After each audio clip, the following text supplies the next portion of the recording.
In the autumn of 1986, in the Atlantic Ocean, a Soviet nuclear submarine K-219 surfaced abruptly after a powerful explosion in one of its missile silos. The submarine's compartments filled with poisonous smoke, and the nuclear reactor became uncontrollable. This accident could have not only claimed the entire crew but also resulted in a nuclear catastrophe. Let's tell you the story of how it happened right now. The mid-20th century was marked by the period of the Cold War between the two superpowers, the USSR and the USA. It was a confrontation between two nations for dominant global influence, but it did not escalate into open armed conflicts. The Americans deployed missiles in Western Europe, and the USSR responded with regular patrols of Soviet missile submarines near the East Coast. This ensured a balance of power and acted as a powerful deterrent against nuclear war. Participating in these events was the Soviet ballistic missile submarine K-219, which was built in 1971 as part of Project 660 Savina Navaga. The primary purpose of submarines in this project was to launch nuclear missile strikes from underwater to destroy critical military and political targets on the territory of a potential enemy.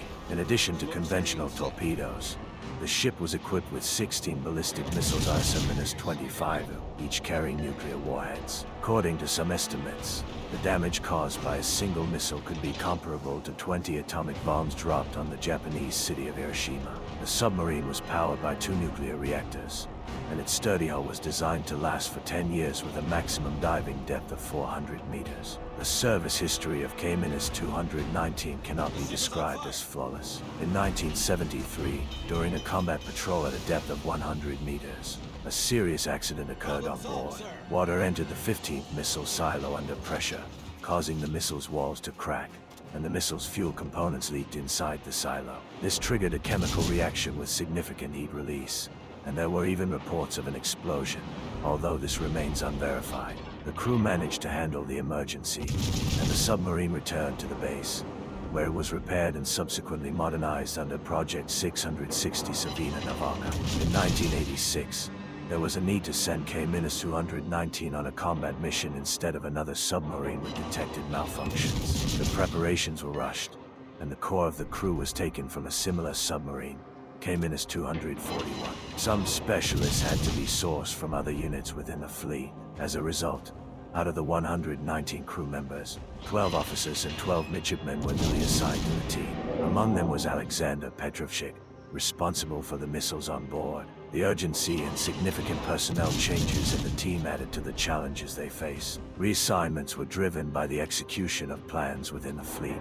Before each combat patrol, a submarine undergoes a control sortie at sea where staff officers inspect the equipment and assess the crew's coordination. During one such control sortie, K-219 experienced a malfunction in its 6th missile silo, which led to water ingress. The chief missile officer of the division, a flagship specialist, instructed the commander of the missile compartment, Alexander Petrovchik, to handle the situation discreetly. Ultimately, water from the missile silo was drained through a hose into the bilge, and the water presence alarm in the silo was disabled. This issue was not reported to the submarine's commander, Igor Britanov. For K-219, this patrol became its 13th. Some may consider the number 13 unlucky, and in this case, it proved to be true as the ship did not return to the base. On September 4, 1986, K-219 left its base in Gajivo, Murmansk Oblast, and set course for the Atlantic Ocean to patrol the eastern coast of the United States. To avoid detection by American underwater hydroacoustic SOS systems, the commander of K-219 sailed part of the way beneath a civilian ship's keel, masking itself in the ship's noise. After a month of the voyage, on October 3, the Soviet missile cruiser arrived in its combat patrol area and surfaced to periscope depth for a communication session with Moscow. Following this, the ship submerged to 85 meters and began conducting maneuvers to ensure it was not being tracked, or as the Americans call it, Crazy Ivan.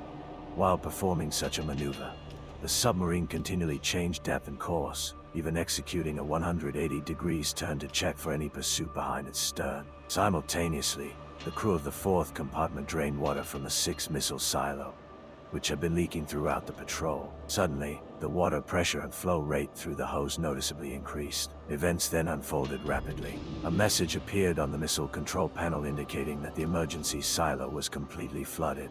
and water had breached the missile casing, affecting the pressure inside. To address the situation, pumps were activated to dewater the silo, and the water was removed. However, these actions caused the missile casing to crack, leading to a leak and a mixing of the missile fuel components with the water and hose. As water was being drained from the missile silo, brown smoke billowed, and a signal indicating excessive pressure in the sixth shaft sounded. The submarine's commander declared an emergency alarm, and in the next moment, a deafening explosion occurred. Many sailors believed it was the end. The energy from the explosion went upwards, tearing off the heavy lid of the missile silo and ejecting parts of the damaged missile into the sea. The submarine immediately began sinking, and the lights went out. Later, the lights came back on, and the commander quickly ordered resurfacing. 2 minutes later, K-219 surfaced, compromising its stealth. External inspection revealed that the sixth missile silo was without its cover, and the surrounding metal was twisted outward with jagged edges. Inside, the missile was missing. News of the accident was reported to Moscow, and instructions were received to proceed to a rendezvous point with Soviet ships. Meanwhile, in the fourth compartment, toxic components of missile fuel began entering due to damaged pipes from the explosions. These components mixed with the bilge water and created choking smoke. In an instant, 3 people perished from the toxic fumes, including 2 sailors and the commander of the missile compartment, Alexander Petrovchik. Those who were in the fourth compartment donned portable breathing apparatuses and, with the commander's permission, moved to the stern compartments. As a result of these movements, the fire from the fourth compartment spread to the fifth. No one saw it happen, but judging by the way the paint bubbled on the bulkheads, it was presumed that several hours after the explosion in the fourth compartment, a fire began, engulfing the missile silos with their missiles inside. On the control post, emergency signals were lit up across all panels, creating a real threat of ammunition explosions. Another unexpected problem arose from a short circuit in the electrical wiring in the seventh compartment, causing the emergency safeguards of one of the reactors to activate. However, the compensating grids did not fully drop due to a loss of power. This meant that an uncontrolled reactor acceleration with subsequent thermal explosion was possible. The only way to prevent this was to shut down the reactor. The reactor compartment commander, Nikolai Belikov, and his assistant, the seaman recruit Sergei Primin, in specialized gear, entered the hot and smoke-filled space of the seventh compartment. Belikov estimated the temperature inside to reach 670 degrees C, 1238 degrees F. To manually lower the 4 compensating grids into the active zone, the sailors had to attach a handle to special drives and turn about 20 times for each grid. After lowering 3 grids, Belikov and Primin returned, back in the 8th compartment to catch his breath.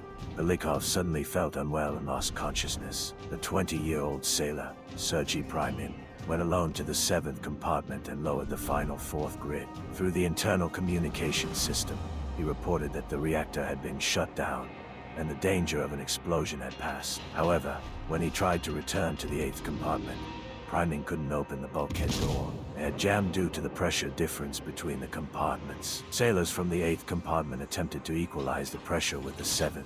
But when they opened the valve, toxic smoke immediately filled their compartment. To prevent poisoning, they had to abandon this idea.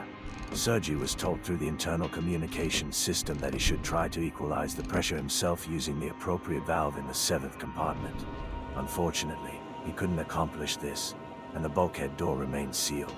Approximately 2 minutes later, Sergei stopped communicating. In the meantime, following orders from Moscow, Soviet ships arrived to assist the distressed submarine. Soviet naval forces near the accident site were activated. An American tugboat nearby offered its help, while an American submarine, US Augusta, observed the situation underwater. From the air, a U.S. Navy P-3 Orion aircraft conducted aerial surveillance. The situation for K-219 was dire. In less than a day, the strategic missile cruiser had turned into a drifting powder keg that could explode at any moment. Compartments from the 3rd to the 8th were contaminated with gases. It was dangerous to remain inside. Individual breathing apparatuses were running out of oxygen. Commander Igor Britanov ordered the crew to evacuate to the Soviet ships. He decided to stay on the bridge to prevent the Americans, who were watching from a distance, from taking over the submarine. On the 2nd day, large Soviet Tu-95 aircraft arrived with drop containers and radio equipment.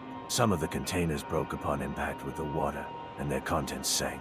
Only a portion of the breathing apparatuses were usable. Half of the radios arrived without batteries, causing frustration among the submariners. When Moscow learned that K-219 was stranded without a way out, they ordered it to be towed to the shores of the USSR. The ill-prepared cargo ship Krasnogvardsk attached a metal cable to the submarine and began towing it. After 12 hours of towing, the towing cable snapped, possibly due to the strain. According to another version, the cable was severed by the American submarine Augusta, although there is no evidence of this. Commander Igor Britanov peered out of K-219's conning tower and saw that the bow and conning tower were submerged. It became clear that the ship was slowly sinking. Only when the water reached the regular rudders did Britanov give the order to abandon ship. The flag was lowered, and on October 6, 1986, the submarine sank in the Atlantic Ocean at a depth of approximately 5,500 meters, taking with it the bodies of 4 sailors. Several days later, an American newspaper, the Washington Post, reported that after simulating the accident, U.S. Navy specialists concluded that the commander and crew deserved high praise for their quick resurfacing and their actions in fighting the fire. However, in the Soviet Union, opinions about the accident and the crew's actions were entirely different. In contrast to the Chernobyl nuclear power plant accident, which the Soviet Union initially tried to conceal, the Soviet leadership promptly announced the loss of K-219. At that time, there was a thaw in relations between the U.S. and the USSR, as the leaders of both countries had agreed to a meeting regarding mutual nuclear disarmament. The explosion aboard a Soviet nuclear submarine near America occurred just 1 week before that meeting. If this incident had been kept quiet, it could have not only complicated the negotiations, but also led to a serious international conflict. When the crew of K-219 returned home, investigations began. The submariners were questioned about the circumstances of the incident, and a criminal case was initiated regarding the loss of the nuclear-powered missile cruiser. The damage caused to the state was estimated at 63 million rubles, not accounting for the cost of nuclear weapons. The theory that K-219 had collided with the American submarine Augusta was considered seriously, but there was no evidence to support it, making the collision unlikely. According to the findings of the government commission, the accident occurred due to the fault of the crew. It was believed that after the explosion in the missile shaft and the smoke in the 4th compartment, they had wasted precious time, allowing the emergencies to develop and toxic smoke to spread throughout the ship. The exact cause of the water entering the missile shaft was not determined. The main military prosecutor's office identified the commander, Igor Britanov, and 3 other crew members as responsible for the K-219 catastrophe. Commander Igor Britanov is convinced that the circumstances leading to the accident were set in motion long before the submarine left port. It remains unknown which military authorities permitted an unfit vessel to embark on the journey. Here's what he wrote. Vice Admiral and hero of the USSR, Yevgeny Chernov, investigated the loss of 2 submarines, K-219 and Ignis 4209, in the book Secrets of Submarine Disasters. The investigation was conducted hastily and kept secret not only from the public, but also from the high-ranking officers of the Navy. The investigation did not explore the dependency of the causes and circumstances of the ship and crew's loss on the actions and competence of the officials of the Naval Department who were the direct superiors of the ill-fated ships. Instead, these officials headed the commission or were part of it and formulated the necessary conclusions to avoid personal responsibility. As a result, the case did not reach the court. 6 months after the loss of the submarines, a small private plane landed on Red Square in Moscow, arriving from Europe. In Soviet newspapers, this flight was presented as a national embarrassment. Soviet Defense Minister Sergei Sokolov was removed from his position, and Dmitry Yazov took his place. He took a fresh look at the K-219 case and ordered not to prosecute Captain Britanov and members of his crew. Instead, they were given orders for dismissal from service on the grounds of professional incompetence without the right to wear a military uniform. This wording deprived the sailors of all privileges. Later, however, Britanov was granted the rank of captain of the 1st rank in reserve. Initially, there were very few details about the loss of K-219, but over the years, the situation changed. Information gradually began to appear in newspapers and books. In 1997, an English-language fictional film titled Hostile Waters, starring Rutger Hauer, was released, based on the original story of K-219. However, some events were significantly altered. The real commander of K-219, Igor Britanov, believed that his image was used unlawfully in the film, and the circumstances of the submarine's loss were misinterpreted. Britanov filed a lawsuit in an American court and won the case, receiving financial compensation from the film studio. Sailor Sergei Preminin, who sacrificed his life to shut down the nuclear reactor, was posthumously awarded the Order of the Red Star in 1987 and later, in 1997, was awarded the title of Hero of the Russian Federation.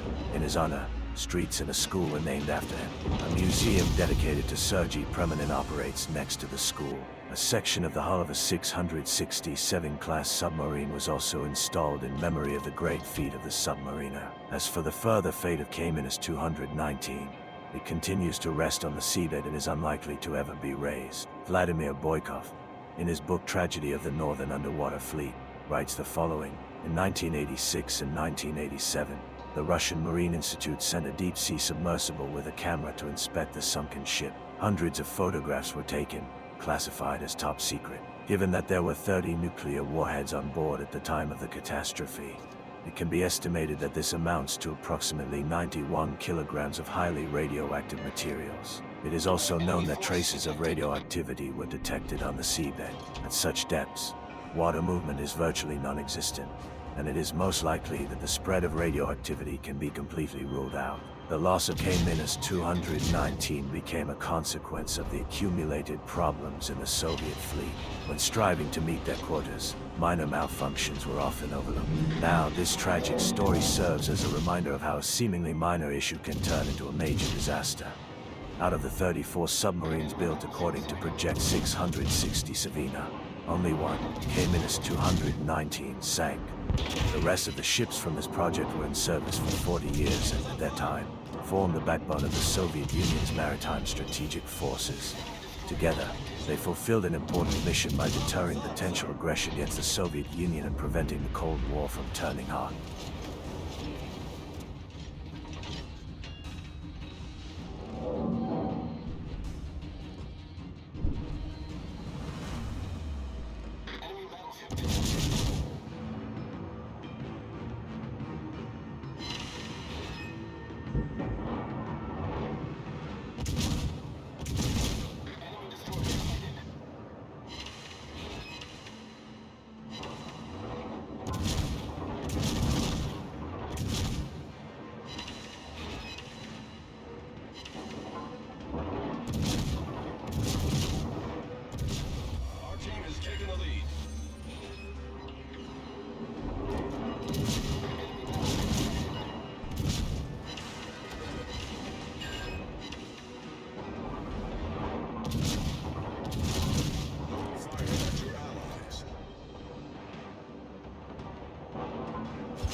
In sight.